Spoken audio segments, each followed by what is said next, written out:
Hello friends, welcome to my YouTube channel.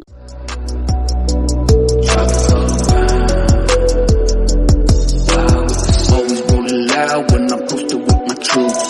Walk up in this section and you know I'm sipping juice. Welcome back to the another session of general agriculture. आज हम discuss करने वाले agriculture के कुछ महत्वपूर्ण प्रश्न, और without wasting time चलिए शुरू करते हैं। अगर आपने अभी तक हमारे चैनल को सब्सक्राइब नहीं किया तो सब्सक्राइब जरूर कर लेना, क्योंकि हम आपके लिए रोज़ एक नई वीडियो लेके आएंगे। तो चलिए शुरू करते हैं। आज का पहला सवाल, which of the following is a fibre and oil seed crop? Sunn hemp, sisal, linseed या जूट?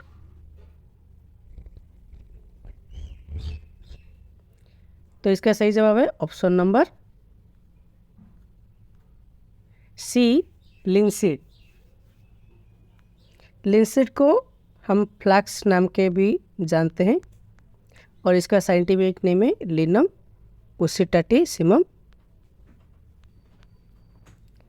और इसका जो प्रोटीन कंटेंट है 25% है, जिसके साथ ये सिमिलर किसके साथ है? ग्रीन ग्राम के साथ। ये ओके, ग्रीन ग्राम का भी प्रोटीन कंटेंट 25% माना जाता है। समझे? नेक्स्ट इज, इन मेज crop having spacing of 60 cm into 25 cm, the count of plants in 2000 meter square area will be? Option number A 11,333, 13,333, 15,333 या 66,666। ये प्लांट पॉपुलेशन का क्वेश्चन है। एग्ज़ाम में जो भी एग्रोनॉमी का प्रिपेयर करें उनके लिए तो ये कॉमन क्वेश्चन है, और कॉम्पिटिटिव एग्ज़ाम में बहुत कम बार पूछा गया है, पर पूछा जाता है सवाल। तो इसका सही जवाब है ऑप्शन ऑफ बी 13,333। अगर आप एरिया बाई स्पेसिंग करेंगे तो आपको आ जाएगा। एरिया कितना दिया है हमारा? 2000 मीटर स्क्वायर दिया है, और स्पेसिंग 60 इंटू आपको वो करना है, तो आपका आ जाएगा आंसर। ठीक है, आगे बढ़ते हैं। How many years interval livestock census is conducted in India? 7 years, 10 years, 12 years या 5 ईयर्स? लाइवस्टॉक का जो सेंसस होता है वो कितने साल के मतलब इंटरवल में किया जाता है? इसका सही जवाब ऑप्शन नंबर डी 5 ईयर्स, जो कि 1919 में शुरू हुआ था। और हमारा जो एग्रीकल्चर का सेंसस है वो 1970 में शुरू हुआ था। एग्रीकल्चर सेंसस भी 5 साल के इंटरवल में किया जाता है। अभी रिसेंटली लाइवस्टॉक सेंसस रिलीज हो गया, एग्रीकल्चर सेंसस रिलीज होना बाकी है। आगे बढ़ते हैं। The interveinal chlorosis on older leaves is deficiency symptoms of magnesium, molybdenum, potassium या फास्फोरस?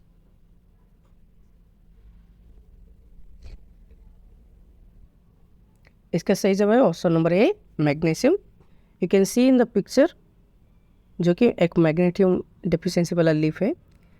जो भी वेन्स है वो ग्रीन कलर का दिखा जाता है, और इन दोनों के बीच, ग्रीन कलर वेन के बीचों बीच आपको येलो कलर देखने के लिए मिलेगा। ये ऑल्डर लीव्स में दिखा जाता है। अगर आयरन का पूछा जाता तो वो इंटरफेनल क्लोरोसिस ही है, ओके, और वो यंगर लीव्स में दिखा जाता है। समझे? आगे बढ़ते हैं। If the regression coefficient of y on x is -1.6 and regression coefficient of x on y is -0.4, the correlation coefficient between x and y will be 0.8, plus और -0.8, -0.8 या 0.64? ये स्टैटिस्टिक्स का क्वेश्चन है, और स्टैटिस्टिक्स मतलब बच्चों के अंदर एक डर होता है कि स्टैटिस्टिक्स आ गया बहुत हार्ड होगा वो सवाल। ऐसा कुछ नहीं है, बहुत ही इजी सवाल पूछा जाता है स्टैटिस्टिक्स का। ज़्यादातर तो कोरिलेशन कोएफिशिएंट का रेंज पूछा जाता है, -1 to +1 होता है। रिग्रेशन का 0 to इन्फिनिटी होता है। तो इसको अगर हम सॉल्व करें तो आपको पता ही है, correlation coefficient is equal to √b into b dash, मतलब दोनों रिग्रेशन का ज्योमेट्रिक मीन माना जाता है कोरिलेशन कोएफिशिएंट को। अगर आप इसको सॉल्व करेंगे ओके तो आपका आएगा आंसर 0.8। ठीक है, पर यहाँ पे जो सवाल दिया है आंसर है -0.8। क्यों? क्योंकि एक कंडीशन है कि जो भी रिग्रेशन कोएफिशिएंट है वो हमेशा पॉजिटिव होना चाहिए, नेगेटिव नहीं। इसलिए यहाँ पे जो नेगेटिव सिंबल लगा है इसको हम नेगेटिव सिंबल आगे लगा दिए। समझे? Next is farmers owning less than 2.5 acres of dry land or 1.25 acres of wetland are called small farmers, marginal farmers, variable farmers या economic farmers। जिसके पास लेस देन 2.5 मतलब 1 हेक्टेयर के कम होते हैं लैंड, तो उनको हम क्या बोलते हैं? इसका सही जवाब है option number B, marginal farmers. You can see I have listed here all the 5 classes of land holdings. Marginal less than 1 hectare होता है, स्मॉल का 1 to 2 हेक्टेयर होता है, सेमी मीडियम का 2 to 4 हेक्टेयर होता है, मीडियम का 4 से 10 और लार्ज का मोर देन 10 हेक्टेयर होता है।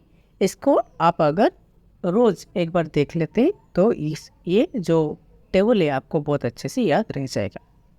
तो थोड़ा रोज़ देखना इसको, स्क्रीनशॉट भी ले लीजिएगा इसका अगर आप चाहे तो। Next is growth in plants is measured by which one of the following instruments? Potometer, porometer, auxanometer या ऑस्मोमीटर?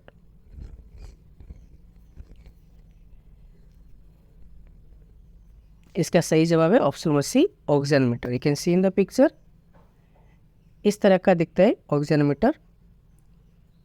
इसका एक स्टैंड होता है जिसके ऊपर हमारा जो प्लांट है ओके इसको हम मेज़र करते हैं। इस तरह का आर्क एक जैसा स्केल होता है, समझे? पोटोमीटर जो है वो हम ट्रांसपिरेशन को मेज़र करने के लिए यूज़ करते हैं। पोरोमीटर जो है वो हमारा स्टोमाटल एपरेचर हो गया या हमारा कंडक्टेंस हो गया, उसको हम मेज़र करने के लिए यूज़ करते हैं पोरोमीटर। ऑस्मोमीटर जो है वो हमारा ऑस्मोटिक प्रेशर जानने के लिए यूज़ करते हैं, समझे? आगे बढ़ते हैं। Community development programme was launched in India on 2 October 1952, 1 October 1951, 5 October 1953 या 2 अक्टूबर 1961?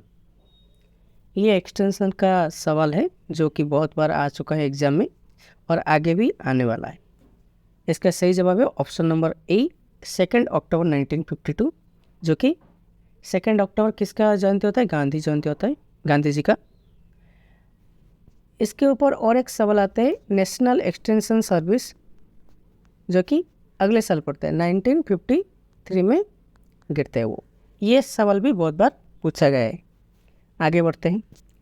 The first slow rusting resistance gene identified against brown spot of wheat is LR46, LR34, SR2, LR19? ये सवाल थोड़ा नया सवाल है आपके लिए। बहुत बार एग्जाम में UG 99 का क्वेश्चन आता है और ये थोड़ा अभी नया आ रहा है एग्जाम में। इसका सही जवाब है ऑप्शन नंबर बी, LR34, जो कि ब्राउन स्पॉट में ही पाया जाता है। UG 99 वो जो रेजिस्टेंट टू ऑल रस्ट होता है वीट का, उगांडा से वो जिन आया था और बहुत बार आ चुका है एग्जाम में। इसके लिए आप दोनों को अभी याद रखना है, LR34 जो कि ब्राउन स्पॉट पे, UG 99 जो कि ऑल रस्ट रेजिस्टेंस माना जाता है। आगे बढ़ते हैं। The book fungi and plant diseases is authored by GS Kulkarni, JF Dastur, EJ Butler या BB मुंडकर? बहुत ही इजी सवाल है पर कंफ्यूजिंग कर देने वाला सवाल है एग्जाम में। बच्चे से दोनों में कंफ्यूज होंगे, इन दोनों C और D में, और किसी में। इसका सही जवाब है option number D, BB Mundkar. You can see in the picture okay, second edition वाला पिक्चर है ये ओके। कुछ इस तरह का दिखता है वो। इसको आप याद कैसे रखेंगे? देखिए फंगाई एंड प्लांट डिजीजेस है तो P यहाँ पे M, PM आप याद रख सकते हैं। और इसको अगर हम थोड़ा रोटेट कर दें, fungi and diseases of plants, इस बुक को कौन लिखा था? E.J. बटलर ने लिखा था। वो हो गया डी और बी। ओके, ऐसे आप शॉर्टकट करके याद रख सकते हैं, क्योंकि हमने भी ऐसे ही याद रखे हैं। Next is yellow labelled insecticides represent the toxicity level, extremely toxic, highly toxic, moderately toxic या slightly toxic.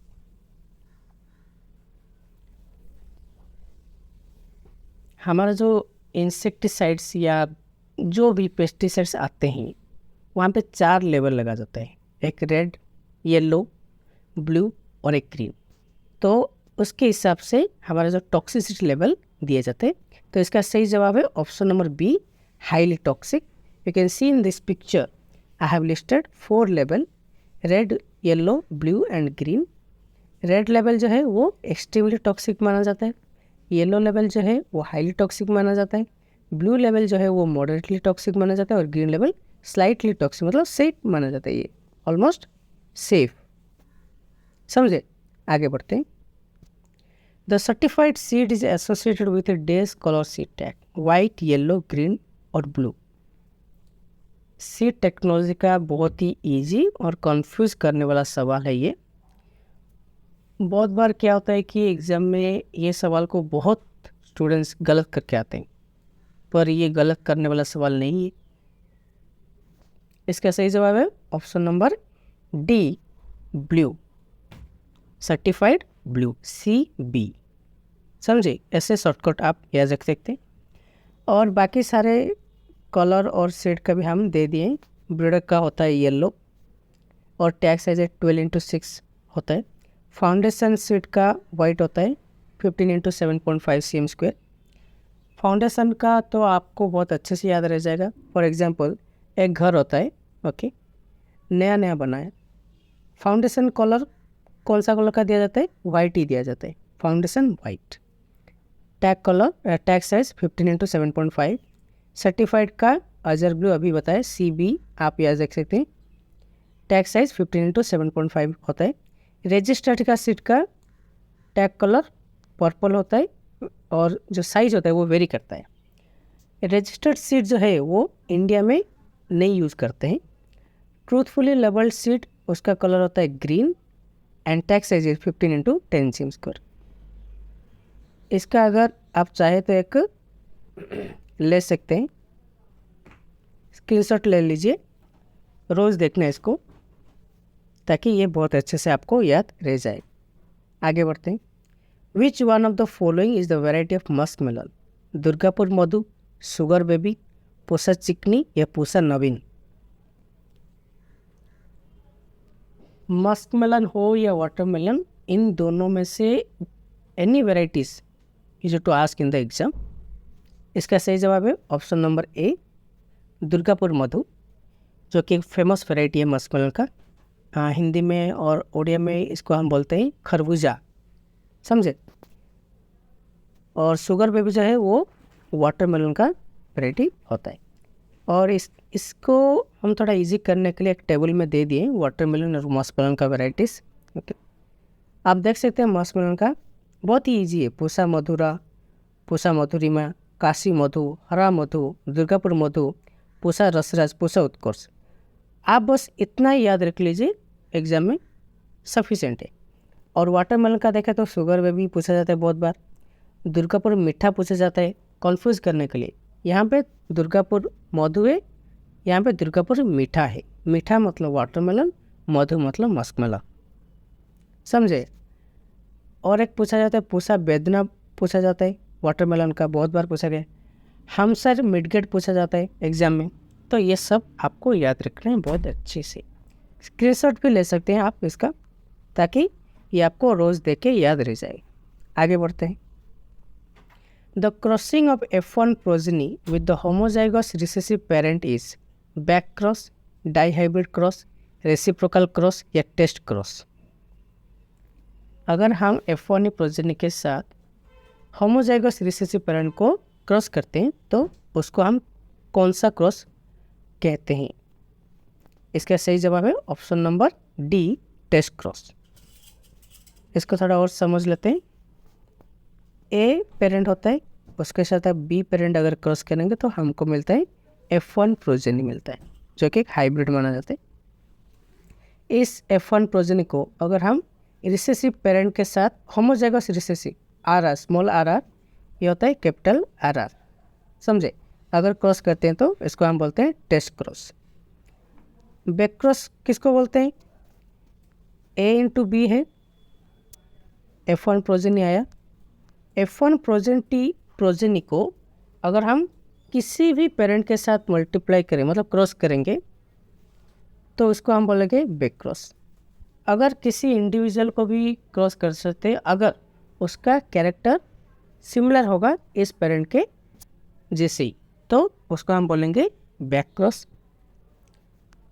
Die hybrid cross किसने दिया था? जी मेंडल ने दिया था, ग्रेगर जॉन मेंडल ने दिया था, पी में दिया था इन्होंने। अगर किसी भी इंडिविजुअल को दो सिमिलर ट्रेट है, ओके, दो सिमिलर ट्रेट है, फॉर एग्जांपल पी का वो लिए थे येलो ग्रीन, मतलब जो बीज के जो रंग वो लिए थे येलो एंड ग्रीन, और एक लिए थे रिंकल एंड राउंड, ओके, दो सिमिलर कैरेक्टर ट्रेट वो लिए थे, इसको बोलेंगे डाइहाइब्रिड क्रॉस। रेसिप्रोकल क्रॉस किसे कहा जाता है, समझ लेते हैं ये भी।